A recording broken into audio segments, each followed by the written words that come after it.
दरवर्षी 21 फेब्रुवारी रोजी जगभरात आंतरराष्ट्रीय मातृभाषा दिन साजरा केला जातो, ज्याचा मुख्य उद्देश भाषिक आणि सांस्कृतिक विविधता, बहुभाषिकता टिकवणे आणि मातृभाषेचे महत्त्व अधोरेखित करणे हा आहे. युनेस्कोने नोव्हेंबर 1999 मध्ये या दिवसाची घोषणा केली आणि 2000 पासून तो जगभरात साजरा केला जात आहे, ज्यामुळे भाषिक वारशाचे जतन करण्यास मदत होते.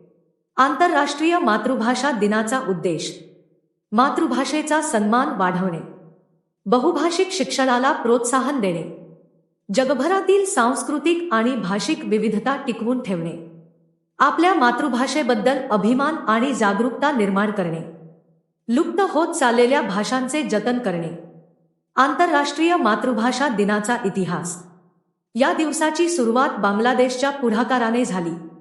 21 फेब्रुवारी 1952 रोजी ढाका येथे आपल्या मातृभाषेसाठी बंगाली आंदोलन करणाऱ्या विद्यार्थ्यांनी बलिदान दिले होते. त्यांच्या स्मृतिप्रित्यर्थ युनेस्कोने 1999 मध्ये हा दिवस आंतरराष्ट्रीय मातृभाषा दिन म्हणून घोषित केला. आंतरराष्ट्रीय मातृभाषा दिनाचे महत्त्व. मातृभाषेत शिक्षण घेतल्याने समज अधिक चांगली होते. संस्कृती आणि परंपरा टिकून राहतात. विविध भाषांमुळे जग अधिक समृद्ध होते. आंतरराष्ट्रीय मातृभाषा 2026 दिनाची थीम बहुभाषिक शिक्षणावर तरुणांचा आवाज ही आहे. तुम्हाला व्हिडिओ आवडला असेल तर आमच्या YouTube चॅनेलला सबस्क्राईब जरूर करा आणि अधिक चालू घडामोडीसाठी आमच्या टेलिग्राम चॅनेलला नक्की जॉईन करा. धन्यवाद.